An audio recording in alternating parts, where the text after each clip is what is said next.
公元前251年，秦昭襄王去世，由他的儿子安国君嬴柱继位，即秦孝文王。可只在短短的3天之后，安国君也去世了。那么接下来该由谁继承王位呢？本期视频我们就一起走进秦始皇的父亲异人。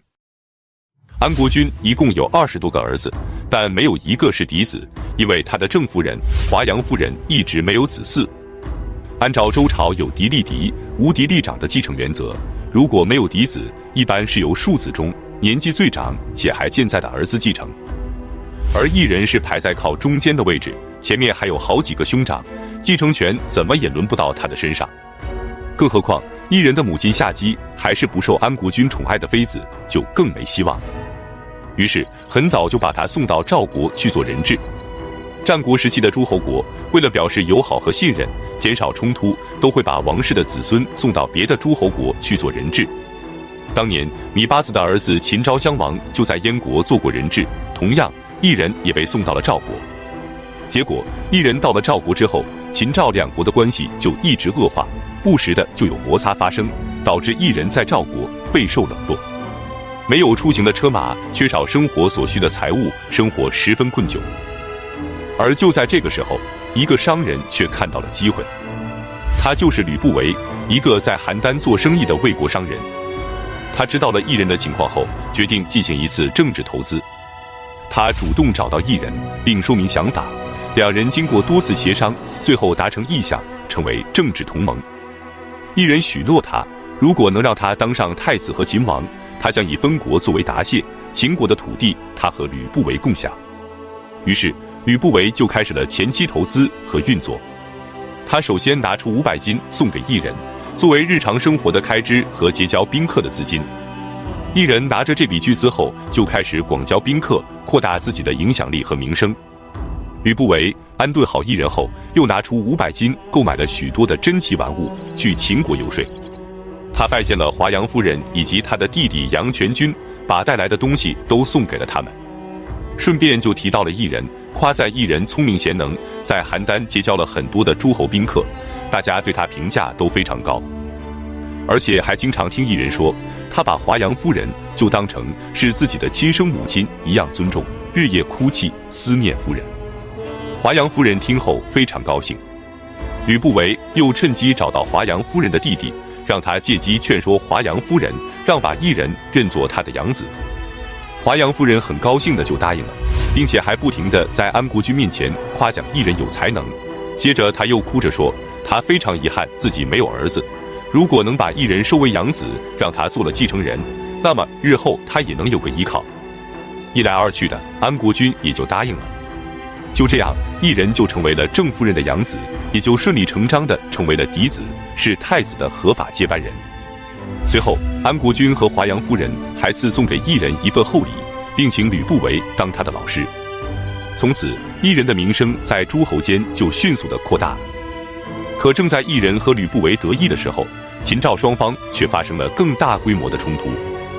公元前260年，秦昭襄王命令左庶长王和率军攻打上党，之后白起在长平坑杀了40万赵军，秦赵双方完全成为了死敌。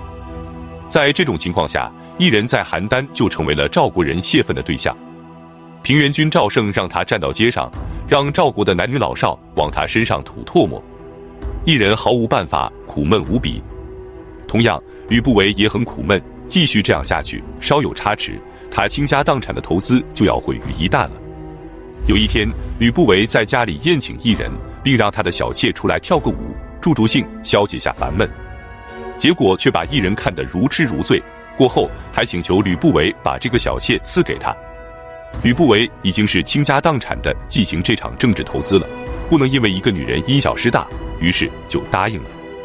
异人就把这个名叫赵姬，一个容颜绝美且善于跳舞的小妾带回了家。12个月后，也就是公元前259年2月，赵姬在邯郸生下一名男婴，取名为政。因为秦国的君主是嬴姓赵氏，所以可以叫他嬴政或赵政。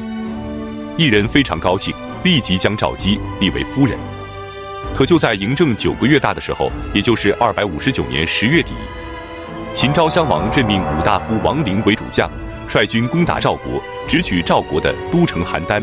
邯郸之战爆发，赵孝成王忍无可忍，要杀了异人泄愤。吕不韦得知消息后，不惜拿出600金贿赂守城的官吏，带着异人偷偷地逃出赵国，通过出征的秦军返回了秦国。到了秦国后，就赶紧去见华阳夫人。华阳夫人是楚国人，吕不韦就让异人穿着楚国的服装去见她。果然，华阳夫人大为感动，正式将异人收为养子，并改名为子楚。异人跑了，将赵姬和9个月大的嬴政留在了邯郸。邯郸城被围的时候，赵国人息鼓而吹，一死而食，饥饿和随时被抓走的恐惧始终威胁着赵姬和嬴政的生命。不过终究他们还是活了下来。再看秦国这边，53岁的老太子安国君即位后，将华阳夫人立为王后，异人立为太子。得知异人被立为太子后，赵国也不敢怠慢，连忙将他的夫人和儿子护送回国。就这样，在赵国历经磨难的赵姬和嬴政终于回到了秦国。这一年，嬴政9岁。公元前250年，继承王位的安国君仅仅当了3天的秦王就突然去世了。于是，只做了3天的太子异人也就直接成为了秦王，即秦庄襄王。他即位后，尊华阳夫人为华阳太后，亲生母亲夏姬为夏太后，将赵姬立为王后，嬴政立为太子。同时任命吕不韦为相邦，封文信侯，食河南洛阳10万户。异人从一个不受待见的公子，摇身一变成为了秦王。可是公元前247年5月，继承王位仅仅3年的异人又突然去世，享年35岁。年仅13岁的太子嬴政继位，即后来大名鼎鼎的秦始皇。从秦昭襄王到嬴政，虽然中间经过了2代国君，而实际上却只有短短的3年零3个月。那么嬴政即位后，秦国又发生了哪些事件呢？我们下期继续讲述。本期视频就到这里，感谢观看，下期再见。在位56年的秦昭襄王去世后，秦孝文王和秦庄襄王也在短短的3年零3个月里相继去世。13岁的嬴政继承王位。嬴政年幼，秦国的大权就由母亲赵姬和仲父吕不韦把持。而赵姬原本就是吕不韦的小妾，后来送给了异人，现在异人也去世了，他们2人又是秦国最有实权的人物，于是2人又旧情复燃，经常私通。吕不韦的财富和地位也都达到了顶峰，他坐拥洛阳10万户，家里奴仆上万人，门下食客3000多，可谓是富可敌国。为了能青史留名，他让手下的门客将所见所闻都记录下来，综合在一起，成为8览、6论、12记，共20多万字，这就是《吕氏春秋》，战国末期杂家的代表之作。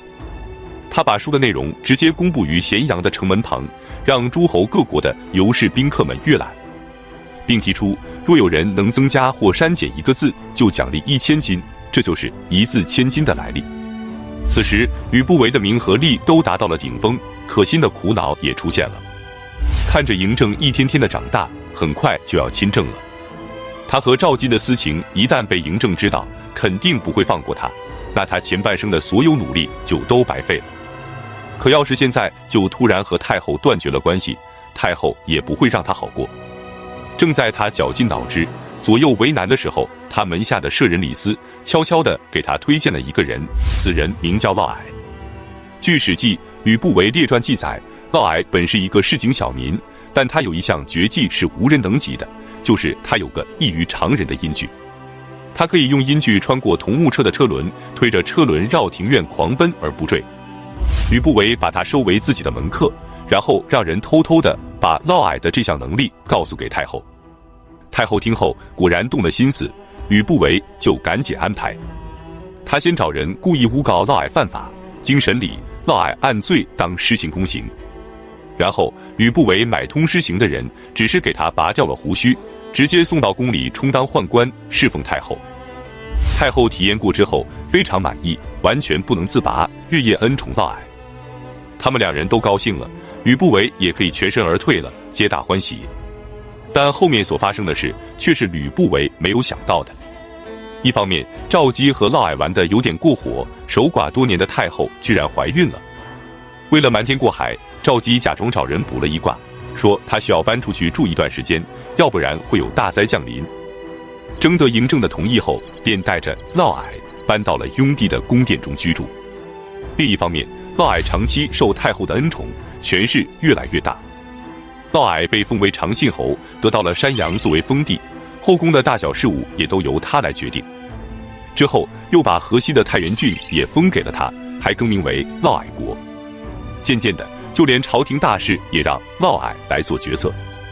他家中的同仆宾客多至数千人，投奔他求官求势的宾客舍人也有1000余人。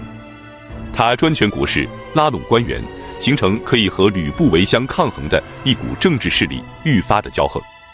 在一次宴会上，嫪毐与大臣在饮酒时发生了口角，大声地喝道：“我乃秦王的假父，怎敢与我斗口？”于是有人便给嬴政举报嫪毐是假太监，并和太后行男女私乱，还生下2个儿子。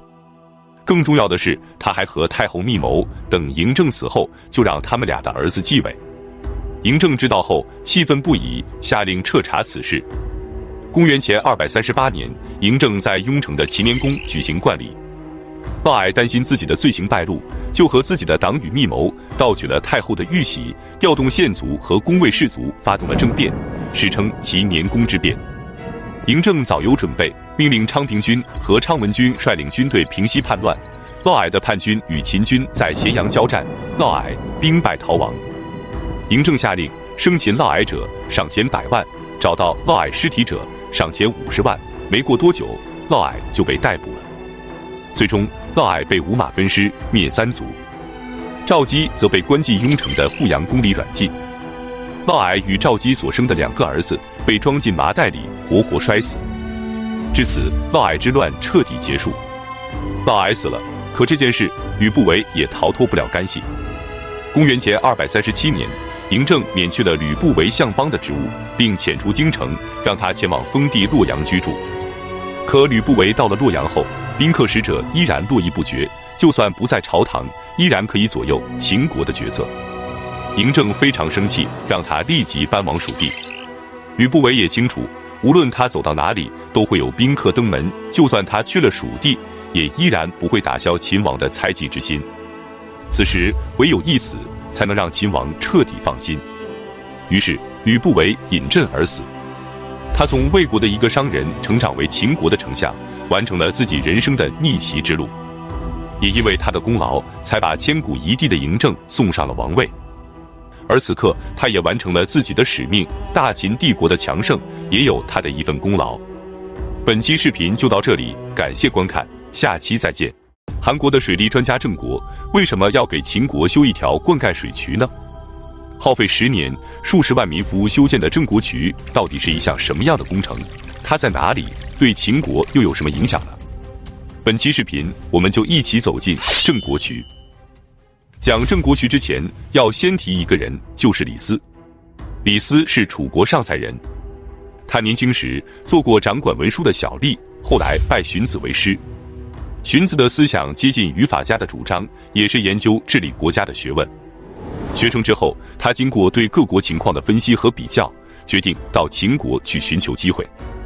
他到秦国后，很快就得到了秦相吕不韦的器重，当上了秦国的小官，有了接近秦王的机会。有一天，他对秦王说：“现在秦国强大，大王贤德，消灭6国就如同扫除灶台上的灰尘那么容易。而现在就是完成帝王之业，统一天下最好的时机，千万不能错过。”李斯还奉劝秦王，应该派人拿着金钱和宝物，到各国去收买、贿赂、离间6国的君臣。后来证明，这招果然有效，李斯被封为客卿。对于6国，李斯提出应该先灭韩国，以恐他国的吞并顺序。公元前246年，正当秦王计划要攻灭韩国的时候，韩桓王在走投无路之下，采取了皮秦的策略。他将著名的水利专家郑国派到秦国成为细作，让他游说秦国在泾水和洛水之间穿凿一条大型的灌溉水渠。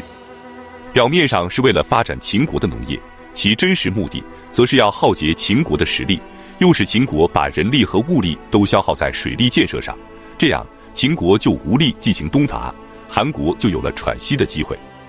秦王嬴政采纳了郑国的建议，立即征调大量的人力和物力，兴修大型灌溉渠，由郑国主持。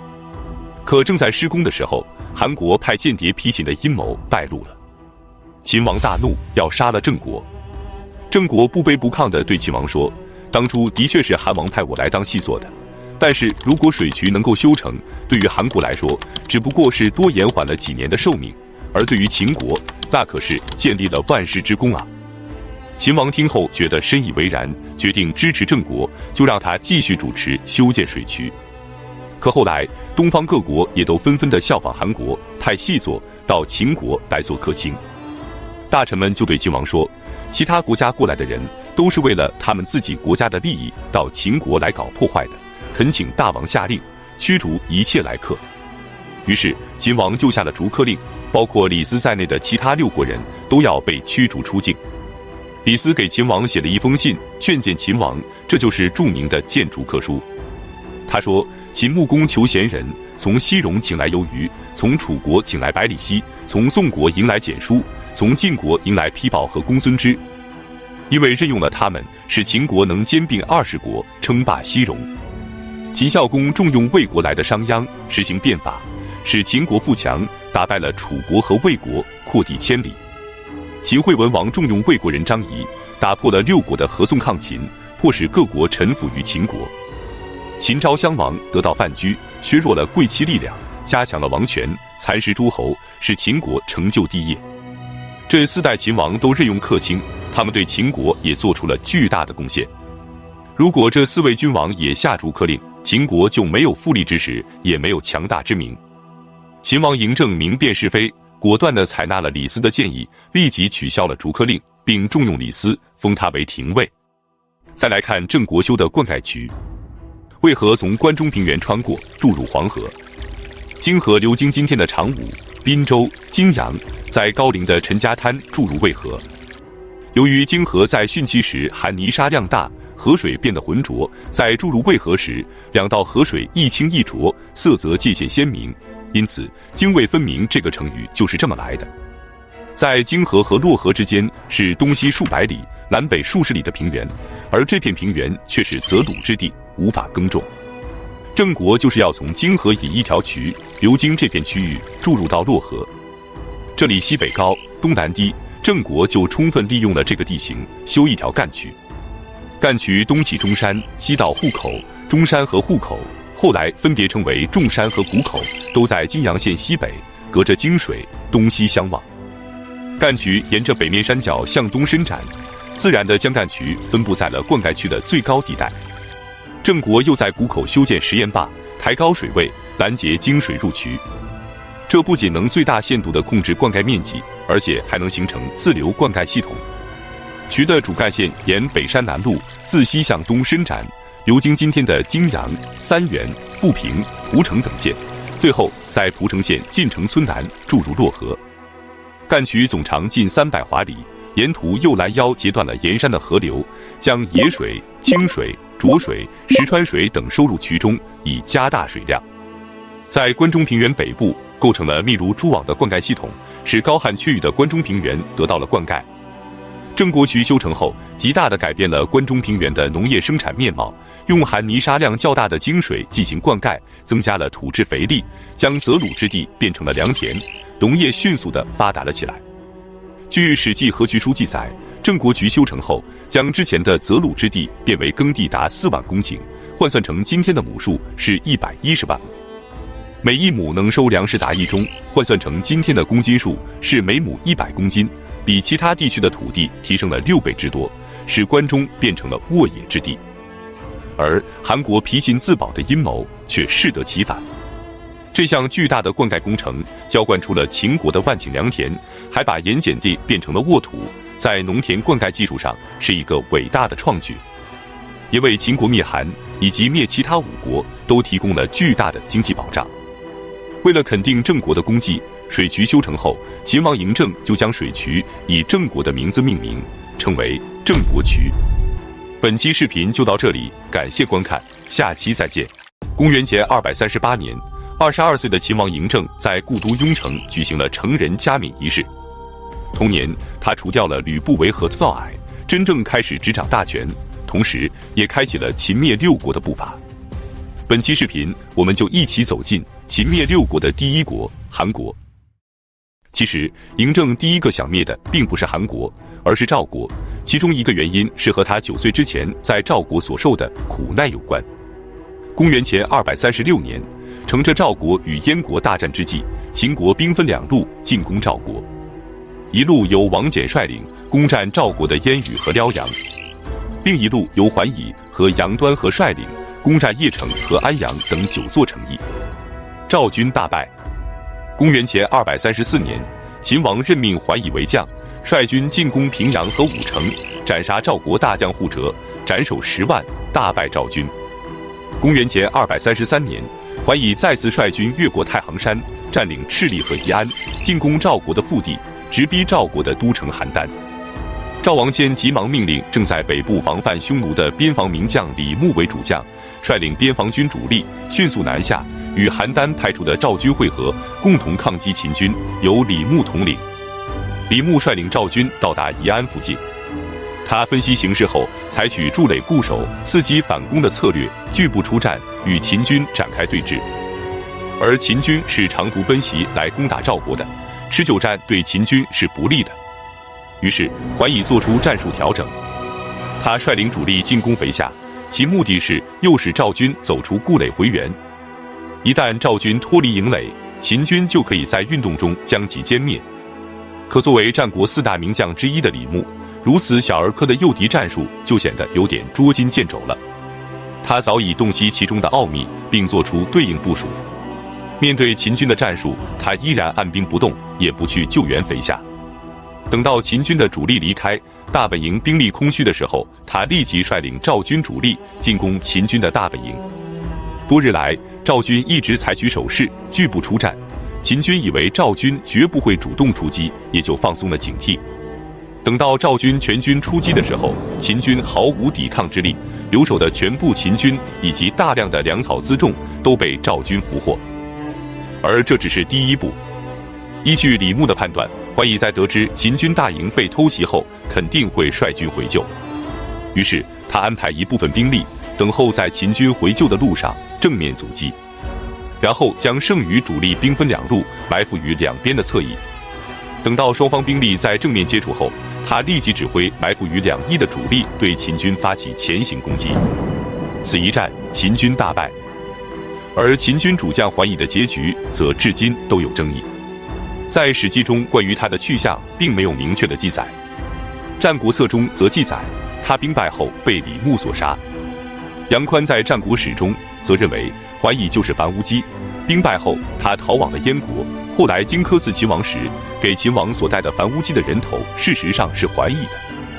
公元前232年，秦国兵分2路进攻赵国，一路从邺城北上，准备渡过漳水向邯郸挺进；另一路从太原出发，直取狼孟，然后东进番吴。由于邯郸的南面有漳水及赵国的长城为依托，秦军难以迅速突破，所以李牧采取的是南守北攻的策略。他将司马尚部署在邯郸以南，据守长城一线，他自己则率领主力北上，迎击来犯的秦军。两军在番吴附近相遇，李牧发起猛攻，秦军大败。而后李牧又回师邯郸，与司马尚合军一处，继续攻击南路的秦军。南路的秦军在得知北路军已被击退后，士气大落，不战而走。上党等地的秦军也纷纷撤退，秦军彻底失败。由李牧组织的几次阻击战都是赵军胜利，重创秦军。但与此同时，赵军损失也不小，此时能够打败秦军已实属不易了。所以打了胜仗后，也无法组织起对秦军的远程追击和反攻，只能退守邯郸，暂时自保，为赵国赢得了喘息的时间，获得了短暂的稳定。进攻赵国的接连失败，也让秦王意识到攻灭赵国的时机还不够成熟，于是及时调整战略，将目标对准韩国。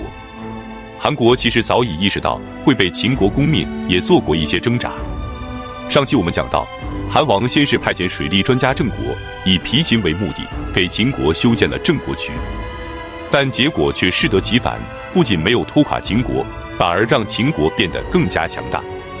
公元前233年，韩王又派遣韩非子出使秦国。韩非子也是荀子的学生，和李斯是师兄弟。在他来秦国之前，秦王嬴政就看过他写的书，非常赞赏他的才华。他到秦国后，给秦王上书存函，他告诉秦王，韩国已经臣服于秦国，秦国攻打别国，韩国总是追随，因此不应该先攻击韩国，而是应该攻击赵国。李斯深知韩非子的辩才了得，担心秦王嬴政被韩非子所蒙蔽，就上书陈述利害，并诋毁韩非子。秦王便将韩非子治罪，李斯则指使人给韩非子送去毒药，让他自杀。等到秦王后悔治罪韩非子，派人去赦免的时候，韩非子已经死了。公元前231年，韩王为了向秦王表示俯首称臣之心，主动献出了韩国的南阳地区。9月，秦王派遣内史腾去接受韩国献出的土地。内史腾来到南阳后，主动安抚百姓，缓解民众的抵触情绪，将南阳治理得井井有条，使其成为进攻韩国的前站。公元前230年，内史腾依照秦王的诏令，率领秦军突然渡过黄河南下，进攻韩国的都城新郑。一到强弩之末的韩国，还没有形成有效的抵抗就被攻克了，韩王安被俘虏。秦军乘胜追击，迅速占领了韩国全境，韩国灭亡。韩国的灭亡为消灭赵国和魏国打下了坚实的基础，也为统一天下迈出了坚实的第一步。本期视频就到这里，感谢观看，下期再见。公元前230年，韩国的灭亡拉开了秦灭六国的步伐。这一年，秦王嬴政30岁。那么，下一个要被灭亡的国家又该采取什么样的方式呢？本期视频，我们就一起走进秦灭六国的第二个国家——赵国。其实，在灭亡韩国之前，秦国就多次进攻赵国，可是赵国有名将李牧，秦军3番5次的进攻都没有收到很大的成效。秦国的主将桓乙被杀，10几万人战死，战国4大名将之一的王翦也2次进攻赵国，都被李牧打退。此时，在所有诸侯国里，还能够单独打败秦国的，也就只有赵国了。可公元前231年，赵国的代地发生了大地震。据史书记载，此次地震从乐须以西、平阴以南，房屋倒塌10之7八，地裂130步，对赵国造成了非常大的破坏，也给赵国带来了沉重的打击。而且就在地震发生的第2年，赵国又爆发了大面积的旱灾，地里庄稼颗粒无收，赵国百姓流离失所。接踵而至的天灾对赵国而言是屋漏偏逢连阴雨，而对于秦国无疑是千载难逢的良机。公元前229年，秦王嬴政任命王翦为主将，亲率主力直下井陉。同时，杨端和则率领河内士族共同进攻赵国都城邯郸。赵王任命李牧为大将军，司马尚为副将，倾全国之力抵抗秦军。李牧依旧采取当初对付匈奴的策略，以逸待劳，步步为营，不仓促应战，使得秦军屡遭失败。就这样，双方形成了对峙局面。王翦意识到，只要李牧不除，秦军在短时间内很难取胜。他禀告秦王，应该施行反间计，除掉李牧。于是，秦国派出奸细进入赵国的都城邯郸，用重金收买了赵王谦的近臣赖德，曾经诬陷廉颇，迫使廉颇去往魏国和楚国，并设计让廉颇不被重用的郭开。郭开收了秦国送来的重金，就散布谣言，还在赵王面前诋毁李牧，并造谣说李牧和司马尚勾结秦军，准备背叛赵国。昏聩的赵王谦听信了郭开的谣言，也不加以调查和证实，就立即委派赵聪和严巨去取代李牧和司马尚。李牧接到命令后，气愤异常，为了社稷和军民，他坚决不从。赵王就暗中布置圈套，将李牧逮捕并斩杀，司马尚也被废弃不用。就这样，郭开作为一个赵国人，仅凭一己之力就除掉了战国4大名将中赵国的2大名将。而李牧在赵军中的威望颇高，他被杀害之后，军心顿时溃散。王翦意识到时机已经成熟，集中所有兵力对赵国发起猛攻，迅速地平定了东阳地区，赵聪战死，严巨逃亡。王翦几乎没有了阻挡的力量，带领秦军高歌猛进，直捣邯郸。赵王谦被俘虏，赵国战败。赵国的储君公子嘉提前带领着宗族子弟数百人，逃到代地称王，并派遣使臣前往燕国，寻求燕国的庇护，共同驻守在易水河畔。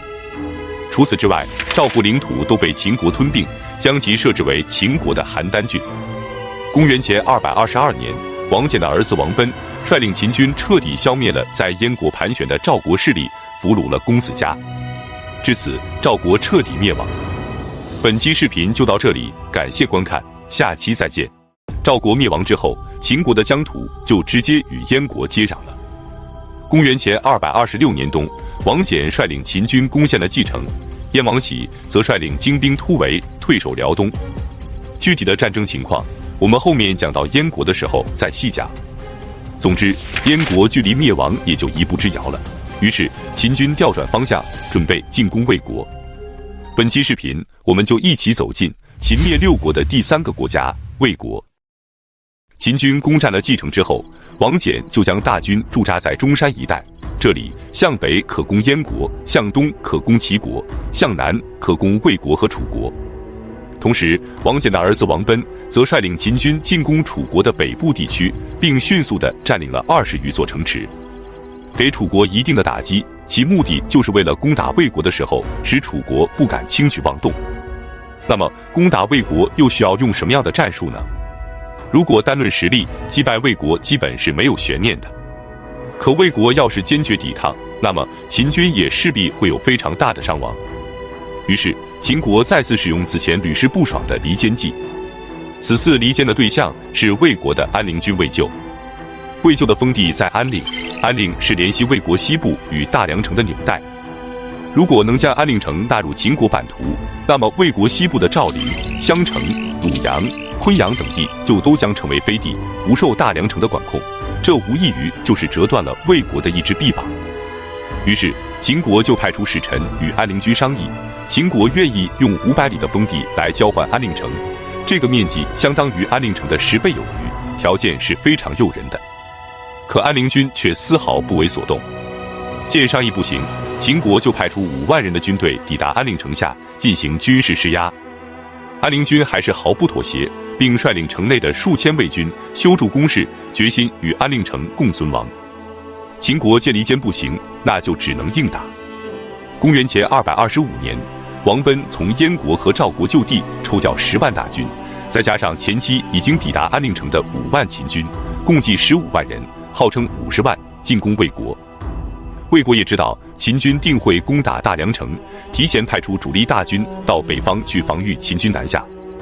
秦军则兵分2路，一路封锁黄河，阻挡魏军主力南下；一路由王贲率领绕到楚国，包围了魏国的都城大梁。面对秦军的进犯，即位才3年的魏王甲表现出异常坚定的决心，要保卫大梁。大梁城内屯有8万魏军，粮草辎重，足够3年之用，防守还是有很大的胜算。随后，魏军开始深挖壕沟，广修战备，依托城防工事，拼死抵抗。王贲率领的10几万人马进攻大梁城数日不下，进攻受阻。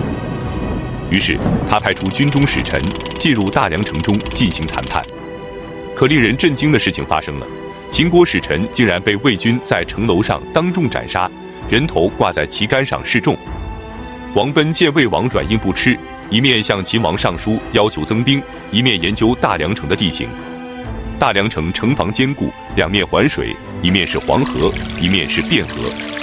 这2条河流距离大梁城只有10几里，护城河将黄河和汴河通过沟渠联系在一起。经过仔细的研究，他决定要水淹大梁。他命令士兵在大梁城的西北方向挖一道水渠，将黄河水引入大梁城。当时正值春汛时节，秦军冒雨挖渠，王贲亲自督促。不久之后，水库和渠道陆续修成，又储备了10多天的大雨之后，水势越发的浩大。随着王贲的一声令下，决堤通渠，洪水迅速地灌入大梁城中。当年白起水淹楚国燕都的残酷景象，在大梁城再一次重演。城内外沟渠泛溢，城墙进水3日后，多处颓坏倒塌。王贲顺势引兵入城，在一场激烈的战斗后，占领了大梁城。魏王甲在最后时刻迫不得已，只能献出了玉玺和虎符，魏国投降。但由于此前秦军的伤亡过大，对于魏国的投降，王贲并不领情，他将魏王甲装上囚车，押往咸阳，交给秦王嬴政处置。关于魏王甲最终的结局是否被秦王所杀，历史上还存有争议。随后，魏国的土地尽归秦国，将其设为秦国的三川郡，魏国灭亡。本期视频就到这里，感谢观看，下期再见。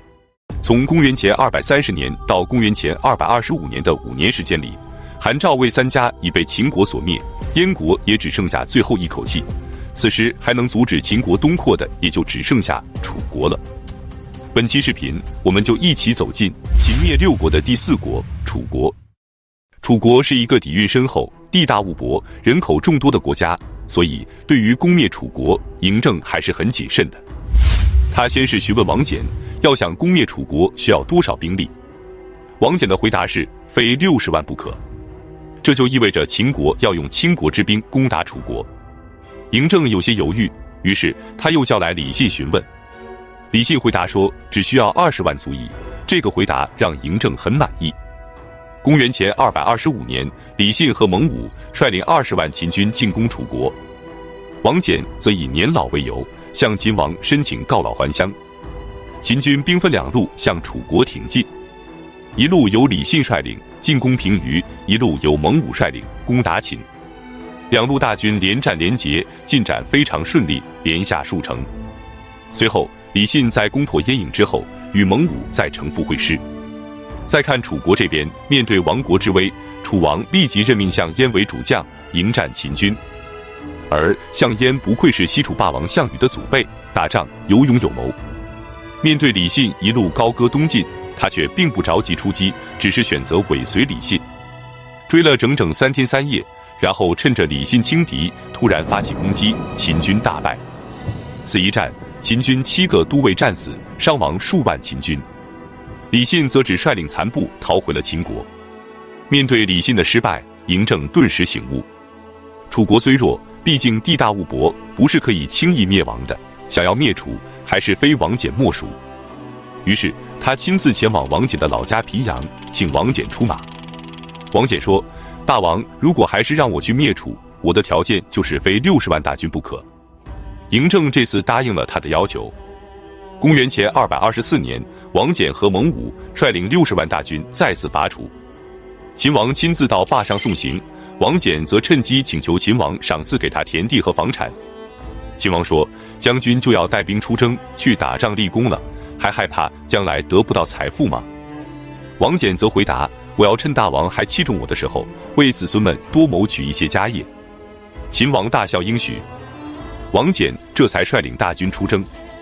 然而刚行至关口，王翦又派人回去，请求秦王赏赐给他田地和家宅，而且这一路之上一连要了5次之多。有人就对王翦说，将军就这样跟秦王无休止的要田产，是不是有点太过分了呢？毕竟一个胜仗都还没打呢。王翦却说，其实不然，我之所以这么做，是因为秦王性情多疑，今天我带走的可是秦国的空国之兵啊。我之所以多为子孙要些田产，是表达我只贪财而不贪其他的东西，这样反而会打消秦王对我的猜疑，不会担心我谋反或功高震主，否则即使打了胜仗，也会有杀身之祸。通过这件事，也能从侧面反映出为什么战国4大名将中只有王翦得到了善终。再看楚国这边，依然还是由项燕统领，他计划在平舆与秦军展开决战，然而王翦却选择避开楚军的锋芒，坚壁自守，伺机而动的战略，不给他决战的机会。就这样，项燕率领大军空耗1年，击退不了秦军，最后只能选择东撤。然而就在楚军忙着撤退的时候，王翦一声令下，派出精兵进行追击，在齐南大败楚军。项燕收拾残兵，率领剩余的10余万人退守陈城，企图与昌平军兵合一处，迎接秦军的追击。而王翦却又不按常理出牌，他并不去追击项燕，而是突然挥师南下，渡过淮河，直取楚国的都城寿春。此时寿春的兵力空虚，只有2-3万人，根本无法阻挡数十万秦军的攻城。最后楚王傅除被秦军俘虏，王翦立即向楚国各地发布告示，宣布楚王被俘，楚国已经灭亡。于是淮北的各个郡县果真都望风溃败，不加抵抗。昌平君与项燕则鞭长莫及，也无可奈何，只能领兵退回到江东的吴越旧地，拥立昌平君为楚王。王翦也并不乘胜追击昌平君，因为楚国国都虽然沦陷，但昌平君和项燕还是有着相当的实力。寿春城破的时候，楚国的水师并未投降秦军，而是顺江东下，与项燕会师了。这样，项燕手中就仍然有20万人马，其中包含数万人的水师，实力仍不可小觑。他们以长江下游的广陵为据点，恭候秦军的到来。王翦则派出一支秦军南下，到长江中游征集大船，准备水陆并进，然后再派出一支偏师，打着楚王复楚的旗号，深入到楚国南部的湖湘一带，传习南方各郡，宣布秦王威德以及楚王复楚被俘的事实。南方各郡见此情景，纷纷投诚，王翦再无后顾之忧。几个月后，天气转冷，王翦已经征集到了足够的船只，带着楚王复楚，水陆并进，攻击楚军的最后一道防线。广陵城下，秦军四面列营，军声震天，楚军都知道了楚王已经被俘虏，难免士气低迷。王翦则指挥秦军发起猛攻，不久之后，广陵城被攻破，昌平君被流失所中，不治身亡，项燕则引剑自刎而死，楚军伤亡巨大。而王翦的60万大军只折损10余万。随后，楚王复楚被贬为庶民，没多久就郁郁而终，楚国宣布灭亡。本期视频就到这里，感谢观看，下期再见。公元前228年，秦军攻占邯郸，俘虏了赵王谦。公子嘉则率领赵国宗族数百人逃亡代地，赵国灭亡。之后，秦国就直接与燕国接壤了。秦军兵临易水河畔，直逼燕国的都城蓟城。本期视频，我们就一起走进秦灭6国的第5国燕国。面对秦军的威胁，燕国大臣提议，应该联合齐、楚、魏3国合纵抗秦。太子丹觉得这根本就是不切实际的想法，而且时间上也来不及。于是他决定采取一个更为快捷的方式，就是派遣刺客直接刺杀秦王。这样秦国必将大乱，燕国可趁机联合其他国家一致抗秦，并给各国以喘息的机会。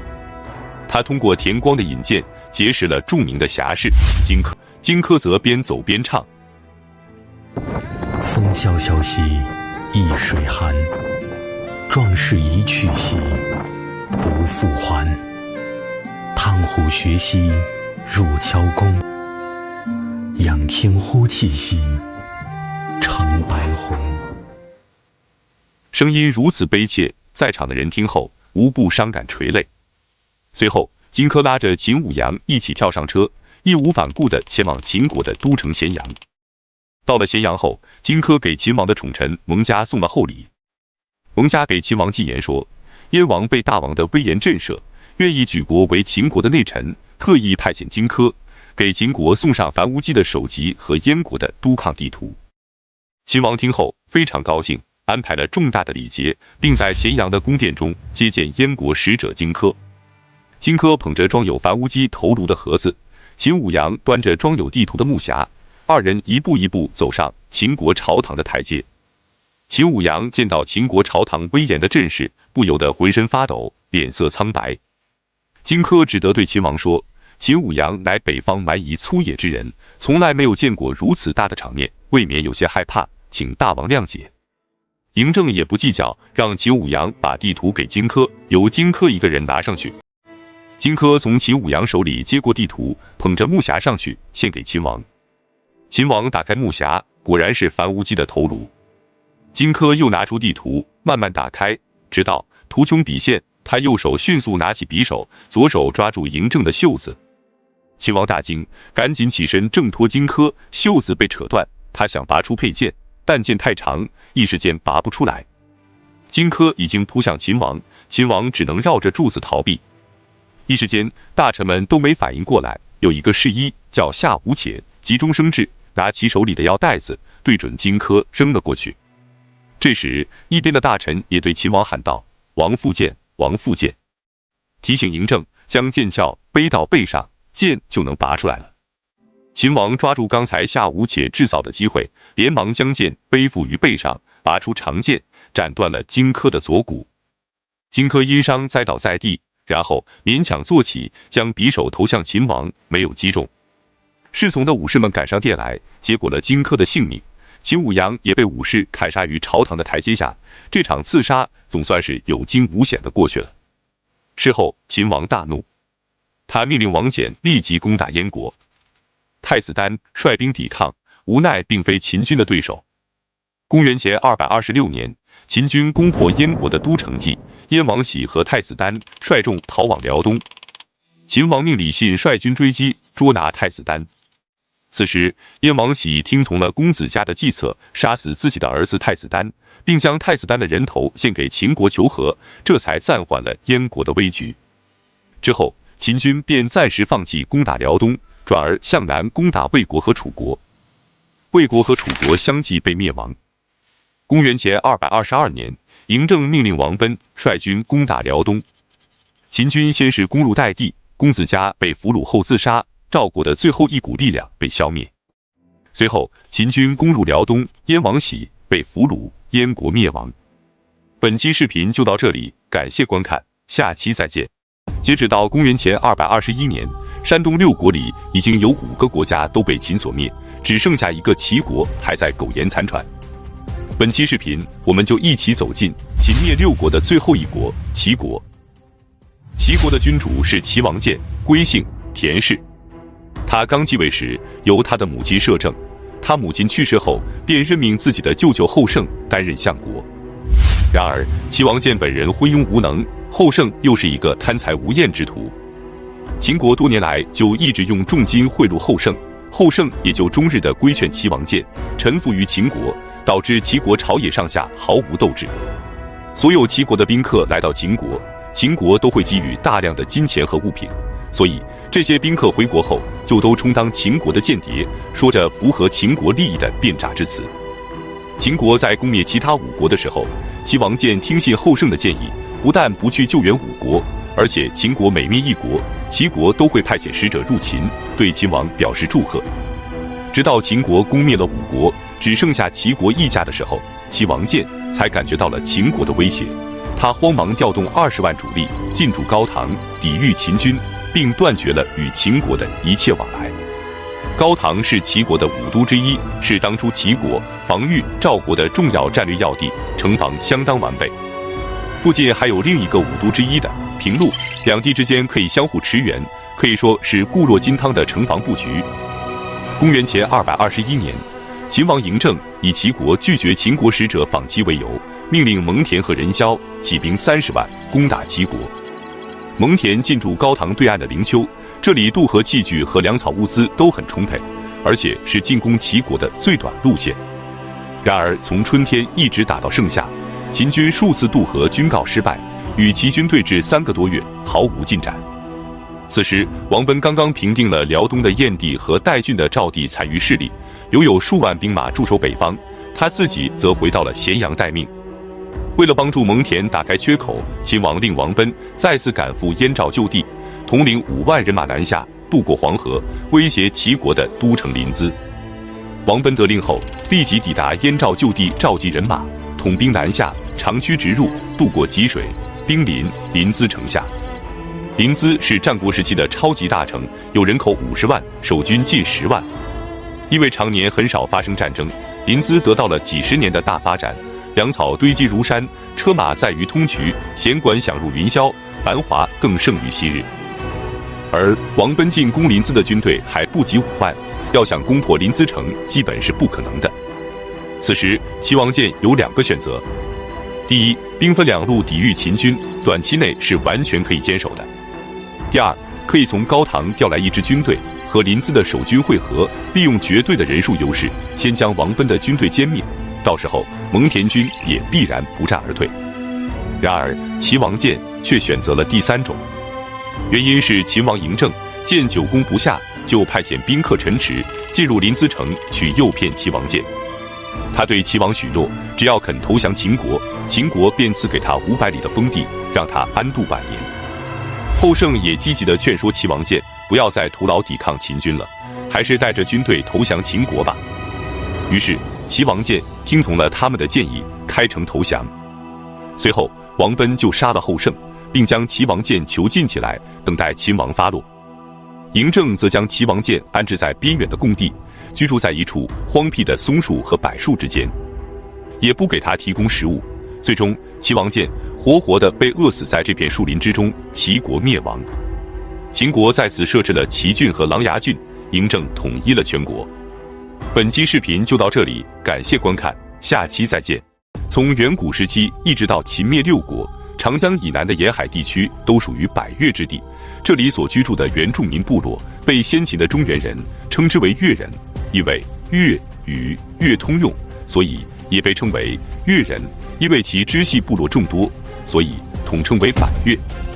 本期视频我们就一起走进秦始皇统一全国之南征百越。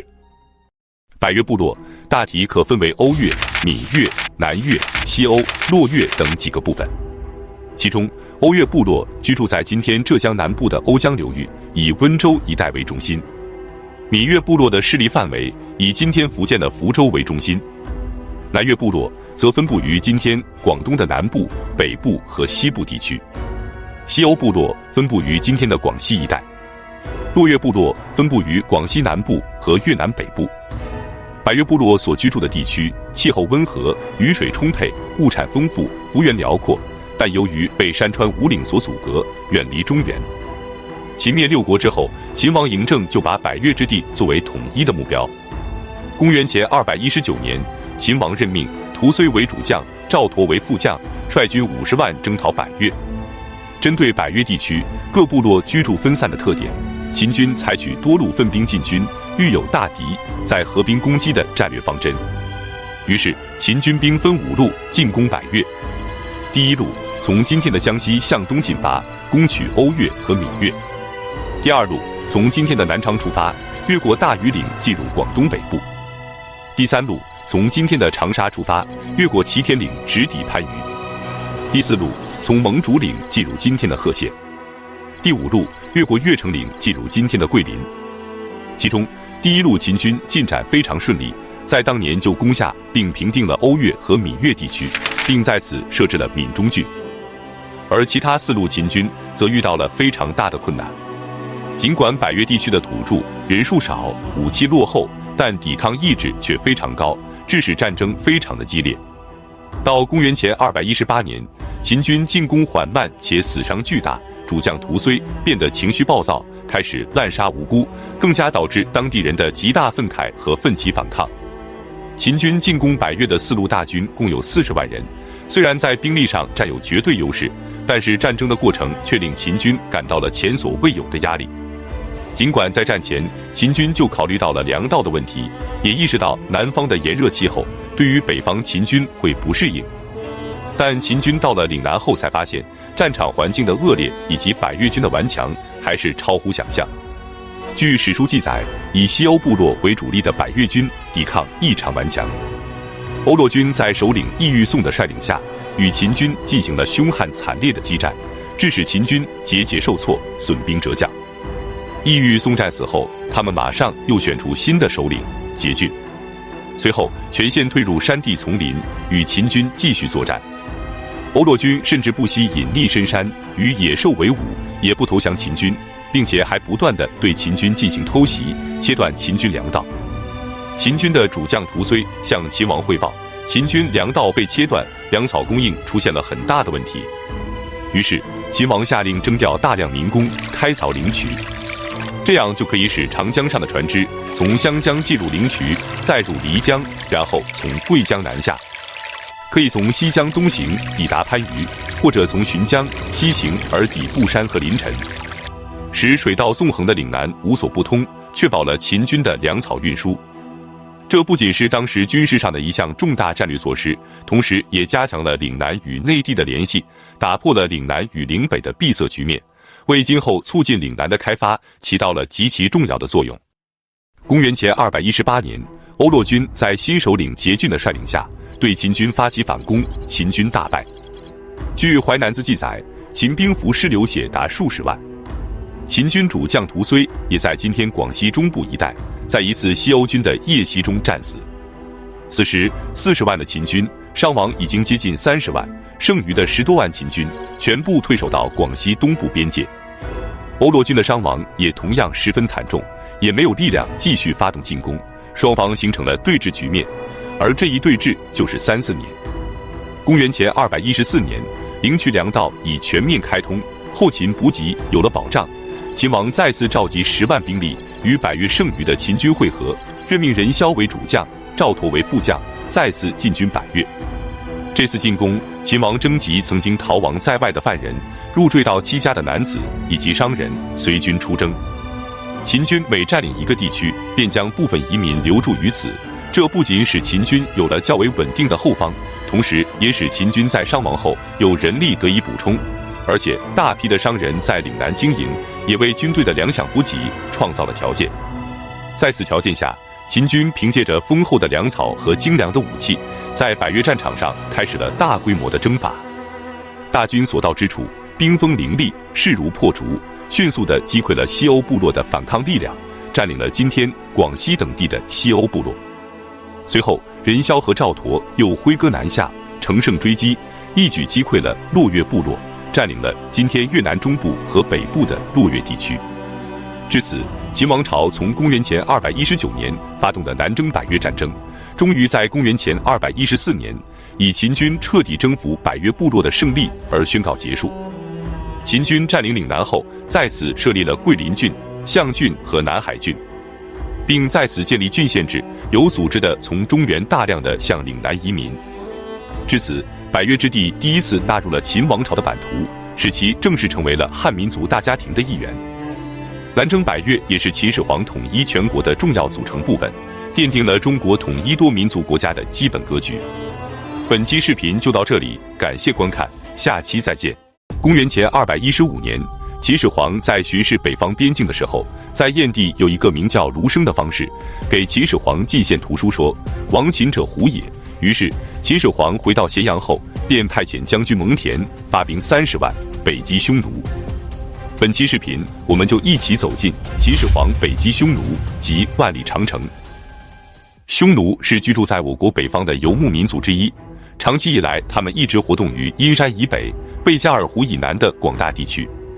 在秦灭六国期间，各国都没有精力对付匈奴，匈奴便趁机南下，重新占领了北部边郡的许多地方，并以河南地为据点，直接威胁着秦朝的政治中心咸阳。于是，消除匈奴的军事威胁便成为秦朝统一之后的当务之急。公元前215年夏秋之际，蒙恬率领主力从上郡出发，经过榆林进入河套北部。杨公子则率领偏师从义渠出发，经过萧关进入河套的南部。两路大军进入河套之后，便立即开始攻击散落的匈奴部落，但并没有遭遇到重大的抵抗。到初冬的时候，两路大军便基本将河套地区的匈奴部落肃清干净，匈奴残部向西北方向渡河逃窜。蒙恬意识到匈奴必然不会甘心地失去河南地，肯定会组织反扑。于是他先下手为强，第2年初春，他就率领主力从九原攻击高阙与桃山，另一路秦军则西渡黄河，进入贺兰山脉。两路秦军在高阙、阳山、北甲等地寻找匈奴主力。匈奴的头曼单于刚刚集结好兵力，准备南下进攻秦军，不料秦军却突然杀出，打得匈奴军措手不及。之后，蒙恬的部队连战连捷，给予了匈奴军巨大的打击。头曼单于被迫退出了阴山和贺兰山高地，北撤700余里，退到阴山以北的漠南一带游牧。至此，蒙恬北击匈奴取得完胜。此后，蒙恬的30万大军就一直驻扎在北边，威慑匈奴。为了进一步的巩固这里的统治，秦始皇在河南地设置了九原郡。公元前211年，又迁徙3万多户居民到北河、渝中等地垦田生产，开拓边疆，使这里成为富庶的秦地和抗击匈奴的后方基地。这次大规模的移民，无论在经济上和军事上都有着重要的意义。它不仅促进了这一地区的开发，而且有力地制止了匈奴的抢掠。秦朝与匈奴等北方少数民族的边界线长达万里，如果到处都派兵驻防是不现实的，而匈奴又以骑兵为主，机动性强，移动速度快。为了更好地防御匈奴人南下，在秦统一之前，各国对匈奴一般都采取在北边的边境上修筑长城，并派军队戍守。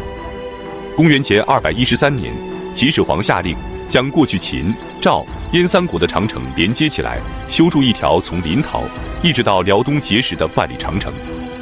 这条长城对于抵御匈奴的骚扰，保障内地人民生产和生活的安定，都起到了非常重要的作用。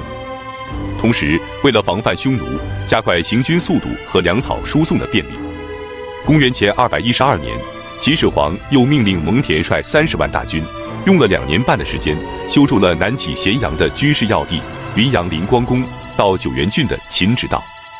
秦直道全部是用黄土夯实，穿越14个县，全长736公里，路面最宽处约60米，一般亦有20米，被称为世界上第一条高速公路。大体上是南北相直，所以被称为秦直道。这是秦始皇为抵御匈奴而修建的，与秦长城一样，都是具有战略意义的工程。蒙恬北击匈奴的胜利，不仅有力地制止了匈奴对中原的抢掠，而且进一步促进了这一地区的开发。在长期的交往和劳动中，不少匈奴人南迁中原，逐渐同秦人以及其他各族人民共同居住和生产，促进了民族的大融合，夺回河套地区，并使该地区永远成为中国的版图。北击匈奴也是秦始皇统一全国的重要组成部分，奠定了中国统一多民族国家的基本格局。本期视频就到这里，感谢观看，下期再见。秦王嬴政从13岁登基，22岁开始亲政，从他亲政的第8年开始，用了10年时间，先后攻灭了6国，建立起一个中央集权的统一多民族国家秦朝。这一年，嬴政39岁。那么，他为什么被称为千古一帝？为什么他所建立的制度可以奠定中国2000多年社会制度的基本格局呢？本期视频，我们就一起走进秦始皇统一制度的具体内容。秦灭6国之后，丞相王绾、御史大夫冯杰、廷尉李斯及众多博士都认为，嬴政的功绩是古今罕见的。夏商周的统治者都被称为王，嬴政如果还称王，就不足以体现嬴政的功绩，需要重新有个称号。太古时期最尊贵的莫过于三皇和五帝，而嬴政得兼三皇功过五帝，因此就从三皇和五帝里各取一个字，即皇帝。嬴政自称始皇帝，他规定自己死后皇位传给子孙，就是2世皇帝、3世皇帝乃至万世皇帝。所以从秦始皇之后，历朝历代的统治者称帝后都被称为皇帝。那么在社会制度方面，秦始皇又进行了哪些统一的改革呢？第一，书同文。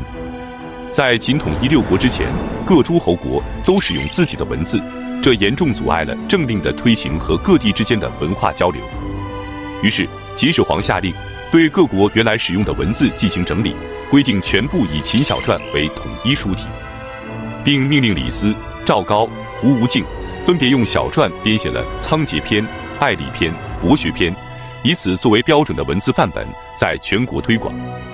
这不仅是对此前中国文字的发展和演变所做的一次总结，也对后世中国文化的持续发展起到了极其重要的作用。第二，车同轨。春秋战国时期，各国的马车大小不一，车道宽窄也不同，没有明确的标准。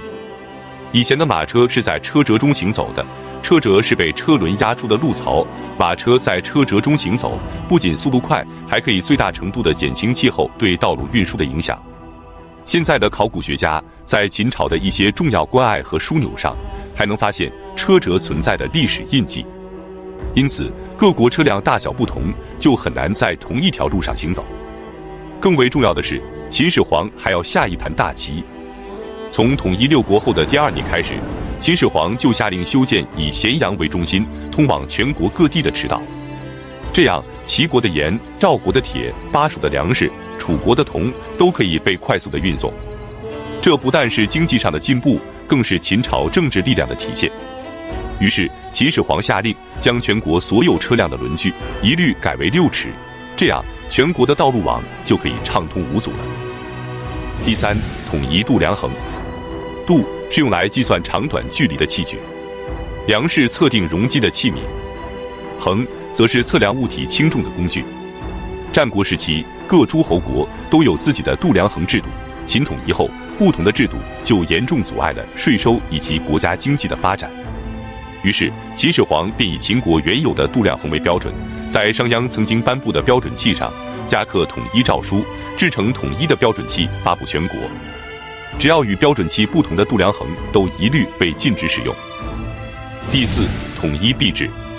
秦始皇通过2种途径来统一货币：其一，严禁私人铸币，将货币的制造权牢牢地掌握在国家手中；其二，废除6国的原有货币，统一使用圆形方孔的铜钱为通行货币，将铜钱的单位改为半两，并在铜钱上明确地注明“半两”2个字，俗称秦半两。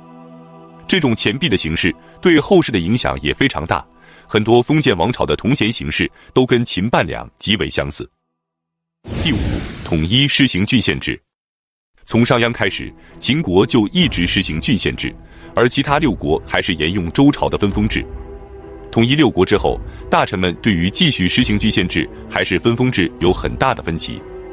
丞相王绾主张，秦国刚刚攻灭6国不久，原来的燕国、楚国、齐国等这些地方距离咸阳都比较遥远，如果不建立诸侯的话，很难有效地控制这些地区，所以他提议将皇子们分封到这些偏远的地区来进行管控。秦始皇就将这个提议交给大臣们商议，大多数人都赞成王绾的意见。可是廷尉李斯却有不同想法，他认为周朝当时也分封了很多的同姓诸侯，可是年代久远之后，血缘就逐渐疏远了，后来相互之间征伐不断，视为仇敌，最后连周天子都没办法阻止。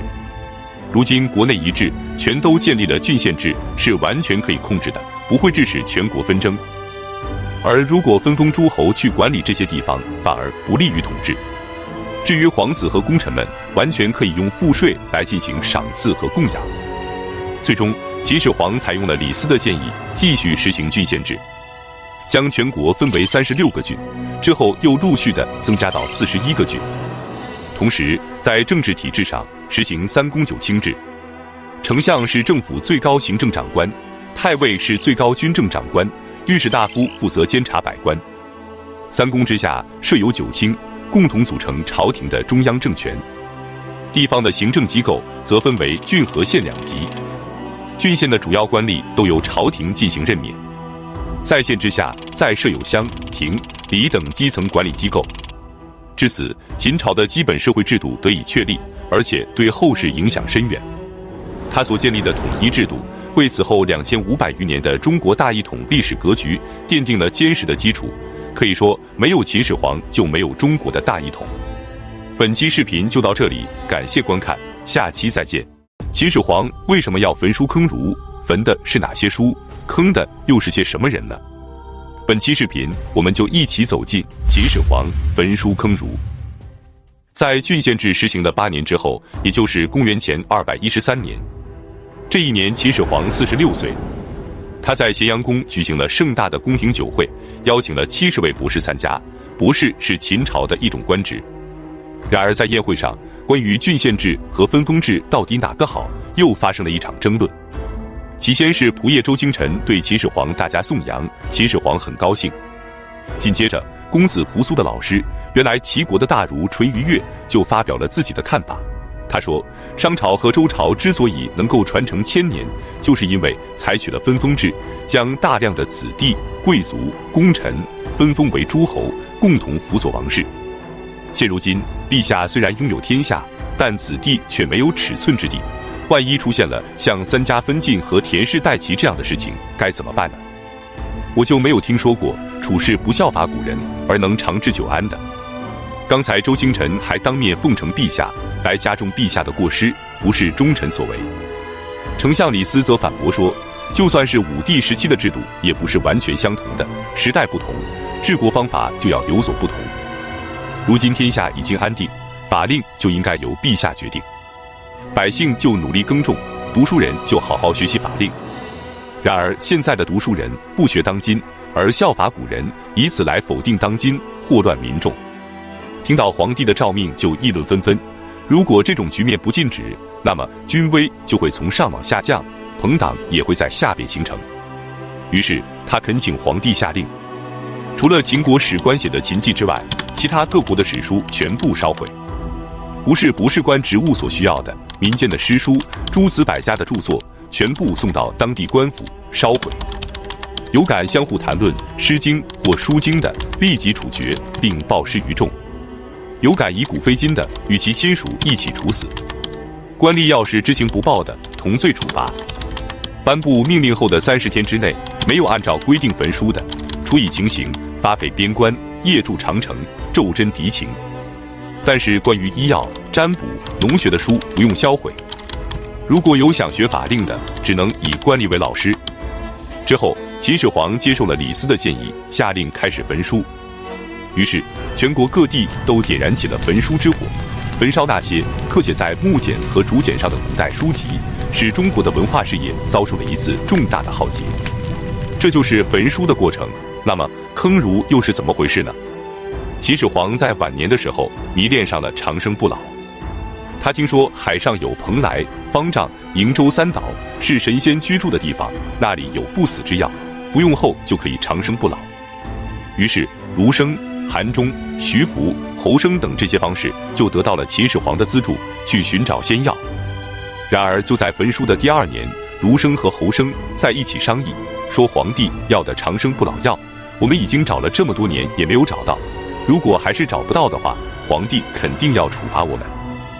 而且他们还议论秦始皇，说他天性暴戾，刚愎自用，统一天下后就志得意满，为所欲为，乐于用刑罚杀戮来建立威严，天下人害怕触犯法网，都小心谨慎，不敢尽忠直言。于是皇帝就听不到自己的过失，一天比一天骄狂。天下之事无论大小，都要由皇帝来决定，以至于他每天阅读的文书要用秤称出120斤，批阅不完不休息。贪婪权势到了如此地步，我们不应该再为他寻找仙药了。于是两人就携款潜逃了。但是他们所谈论的事情很快就被人汇报给了秦始皇。秦始皇听后非常震怒，下令彻查此事。紧接着就在京城开始大搜捕。通过审讯以及被抓的人相互揭发，共有460多名方士参与了这件事情。最终这些人全部被活埋，以昭示天下，惩戒后人。这就是所谓的坑儒。然而事实上坑的并不是儒，而是方士。在秦始皇下令坑儒的时候，长子扶苏上书劝谏，秦始皇颇为不满，并把他发配到了边疆，让去蒙恬的长城兵团里做监军。然而谁能料想到，扶苏此去却再也没能回来。焚书坑儒虽然在短期内起到了强化统治、统一思想的作用，但这也成为了秦王朝最终走向灭亡的重要原因。本期视频就到这里，感谢观看，下期再见。秦始皇的5次巡游都去过哪些地方？他的人生终点又是在哪里呢？本期视频我们就一起走进秦始皇的5次巡游及始皇帝病逝。秦始皇统一6国后，为了宣德扬威、安定天下，便先后5次外出巡视。公元前220年，也就是完成统一的第2年，他便开始了第1次巡游。他从咸阳出发，经过老秦人发家的雍齐故地，翻越陇山，到达陇西郡。之后他又巡视了北地郡，然后穿过鸡头山，经过回中，回到了咸阳。此次巡游主要是对秦国故地的安抚，以及对祖先的祭拜。紧接着第2年，他又动身巡视东方，这里是原来6国的土地，巡游的意义深远。他离开咸阳，东出函谷关，经过洛阳，登上邹山，并在此刻下了许多的石碑，歌颂先秦祖辈的功德。之后前往泰山，举行了封禅大典，一路东行至齐地，抵达了知府岛、成山、狼牙山，所到之处都会竖碑刻石，歌功颂德。在这里，他遇到了齐地的方士徐福。徐福上书说，海中的仙山上有仙人居住，可以得到长生不老药。秦始皇大为高兴，随后便根据徐福的要求，派童男童女数千人跟随他一起出海去求取仙药。之后他便从琅琊南下，路过彭城，派人到泗水去打捞周鼎，但周鼎并没有找到。他渡过淮水，前往衡山郡，沿着长江水路向西前行，到达香山拜祭。最后经过南郡，取道武关，回到了咸阳。然后第3年，他又开始了第3次出巡。这次出巡刚开始的路线是和上次一样的。当走到博浪沙的时候，突然遭遇了刺客的袭击，而这个刺客的主谋就是日后跟随刘邦打天下，成为汉朝开国功臣的张良。张良字子房，是原来韩国的贵族，他的祖父和父亲都曾做过韩国的丞相。之后韩国亡国，他便开始谋划刺杀秦始皇。他散尽家财，找到了一个大力士，并为他量身打制了一只重达120斤的大铁锤。秦始皇东巡的时候，他便派人打探路线，最后他将行刺地点选在了博浪沙。这里的路面起伏比较大，所以秦始皇的车队路过这里肯定会降低速度。而且这里北面是黄河，南面是官渡河，芦苇丛生，便于逃跑。他便带领大力士提前在这里埋伏。等到秦始皇的车驾到达博浪沙，他就让大力士将120斤的大铁锤扔向秦始皇的座驾。秦始皇乘坐的是用6匹马拉的天子六驾，很容易识别。可惜秦始皇遇刺不是1回2回了，早就有了防备。跟随他主驾的还有很多辆副车，每辆副车也都是由6匹马拉的。因此大铁锤砸向的只是其中的一辆副车，秦始皇的主驾安然无恙。不过秦始皇知道后还是颇为大怒，命令全国各地搜捕10日，捉拿刺客，但最终并无成果。于是秦始皇继续巡游，但由于这次的遇刺事件，巡游的行程变得简短了许多。到过狼牙山、知府岛后，便开始返回。为了避免再次遇刺，车队刻意绕开了博浪沙，北渡黄河，从邯郸、上党、安邑等地回到了咸阳。之后的2年多，秦始皇再也没有出巡。公元前215年，他开始了第4次出巡。这一次他去的是黄河以北的地区，一直到达了碣石，并在此刻石立祠。随后他又巡视了渔阳、上谷等北部边境地区。在这里他又遇到了另一个方士卢生。卢生从海上带回了一本书，上面写着亡秦者胡也。就因为这句话，他经过上回到咸阳后，便派遣蒙恬率领30万大军北击匈奴。又过了5年的公元前210年，秦始皇第5次出巡。他命令右丞相冯去疾留守咸阳，左丞相李斯陪同前往，小儿子胡亥跟随。他们出武关，到达云梦泽之后，南下九嶷山，祭奠了葬在这里的舜帝。之后乘船沿长江而下，从丹阳南下钱塘，渡过钱塘江后登上会稽山，在这里祭祀了大禹。随后由会稽山北上，经过吴县，在江城北渡长江，然后一路到达山东半岛，先后抵达了琅琊、成山、知府岛。在这里，徐福再次求见秦始皇。因为9年前他第1次入海寻求仙药，花费了巨额的钱财而一无所获，他就谎称说，由于海里有大鱼阻拦，所以没能成功。于是他请求给他配备强弩射手，随同前往。秦始皇便相信了徐福的谎言，第2次派徐福出海。这次他不仅率童男童女3000人，还有大量的工匠装着五谷的种子，乘船泛海东渡。但这次徐福再也没有回来，据说他们东渡到达了日本。之后秦始皇的车队继续前行，在走到平原津的时候，秦始皇突然病倒。因为秦始皇厌恶谈论死亡，因此大臣们也不敢提到关于死亡的事，直到他病情更加沉重的时候，才让中车府令监管府玺事务的太监赵高给长子扶苏写诏书，让他速回咸阳处理丧葬之事。但这份诏书写好之后，并没有交给使者送出。7月20日，走到沙丘的时候，千古一帝秦始皇在此驾崩，享年50岁。他就这样匆忙地走了，以至于留下了很多的谜团供后人猜想。直到现在，很多人对他也是褒贬不一。但不可否认，他的一生是精彩的，他为中国的后世影响也是巨大的，对他的评价也是复杂的。那么你是怎么评价秦始皇的呢？请在评论区留言。本期视频就到这里，感谢观看，下期再见。公元前210年7月20日，秦始皇在沙丘病逝。那么他的身后事是怎么处理的呢？秦2世即位后又做了些什么呢？本期视频，我们就一起走进沙丘之变及前二世登基。秦始皇病逝在沙丘，距离咸阳还有很远的路要走。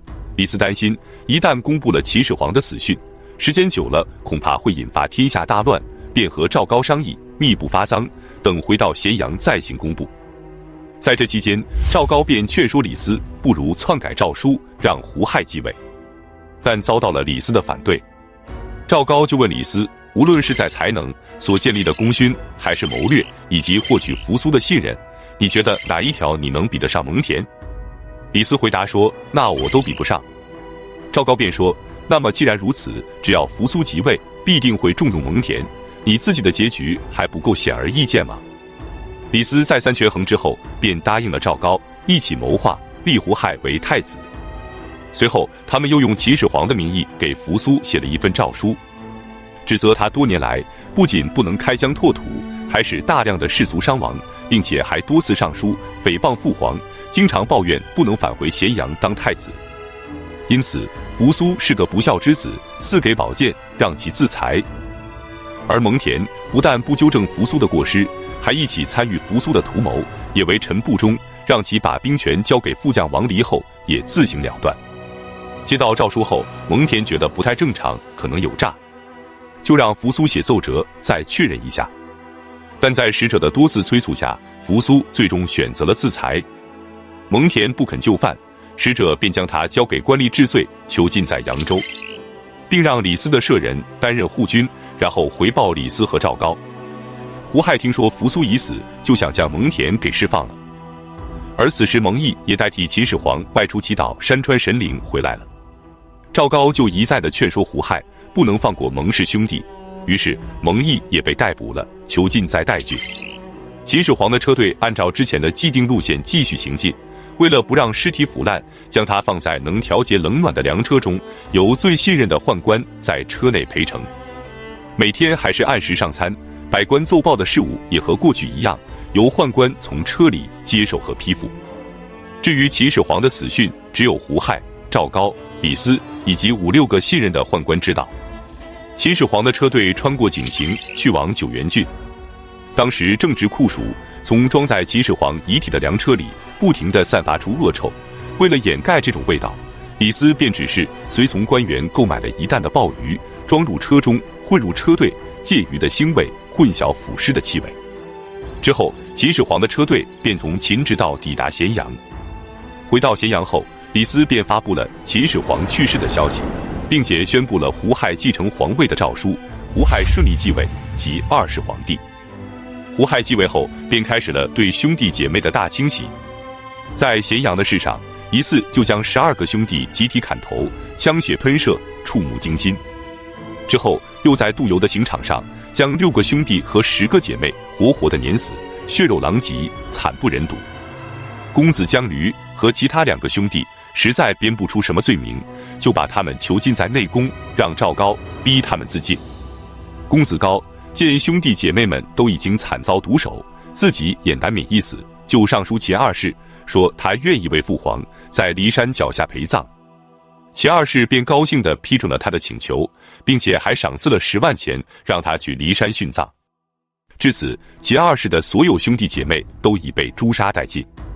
清除完兄弟姐妹，就该轮到文武大臣了。在赵高的怂恿下，对所有不听话的大臣大开杀戒。他先是派使者去代郡，逼迫蒙毅自尽，之后又派人到扬州逼蒙恬自杀，蒙恬也服毒自尽。右丞相冯去疾和将军冯杰为了避免遭受羞辱而死，也选择了自尽。就算对于李斯这个原来的盟友，赵高也不放过。他找了3条罪证诬陷李斯。李斯知道后也上书揭发赵高的劣迹，可是胡亥根本不信，还将李斯的书信给赵高看。赵高看完之后，知道他和李斯要争个你死我活了，他就进一步罗织罪名，继续诬陷李斯。最终胡亥下令将李斯逮捕，并且交给赵高审理。赵高就对李斯用尽酷刑，逼李斯认罪。李斯无法忍受酷刑的折磨，只能屈打成招。公元前208年，也就是胡亥即位的第2年，李斯被处以极刑。先是情面，就是在脸上刺字，其次是一一刑就是割掉鼻子，紧接着砍断双脚，之后再腰斩，最后是海，就是剁成肉酱。这是当时最为残忍的处死方式，叫做锯五刑。李斯的家人也同时被杀。之后，赵高就将自己的亲信都安插在重要岗位，是朝中要职，遍布赵高的党羽。除了清除异己，胡亥即位后还继续征调大量的农夫修造阿房宫和骊山墓地。之后又调动5万士卒来咸阳守卫，并让各地向咸阳提供粮草，而且规定运送粮草的人禁止吃咸阳周围300里以内的粮食，必须自带干粮。全国各地的农民除了常年的无偿劳役外，赋税负担也日益加重，常年的积怨最终导致了各地民变四起，大秦帝国摇摇欲坠。本期视频就到这里，感谢观看，下期再见。千古一帝秦始皇去世后是怎么埋葬的？他历时39年，动用70多万人修建的陵墓到底是什么样？本期视频我们就一起走进秦始皇陵及秦始皇兵马俑。公元前247年，13岁的嬴政登基称帝。在这一年，他的陵墓就开始动工修建了，一直修到他去世也没有修完。胡亥继位后又修建了1年多，才基本完工。整个工程历时39年，动用劳工最多时达到70多万，由李斯主持，少府令章邯监工。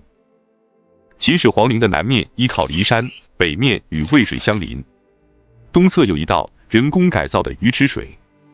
鱼池水发源于骊山东北，本来是由南向北流淌的，后来在修建秦始皇陵时，在西南侧修筑了东西长1000余米的大坝大内，每一个都各具特色，栩栩如生。在封土西侧出土的2辆铜车马，更是包含了太多的未知黑科技。铜车马通体彩绘，所用的颜色以蓝、绿、白3色为主。制作所用的锡青铜是根据铸件的不同使用性能，采用了不同的合金比例。可见，在当时就已经将合金技术运用如此娴熟了。铜车马是按照1:2等比例缩小的，如此精确的等比例缩小技术，比等身的技术难度要更大。铜车马是由3500余个零部件组装而成的，分别用铸造、镶嵌、焊接、子母扣、活绞等多种工艺进行组装，甚至有些链接工艺和现代的技术原理是一样的。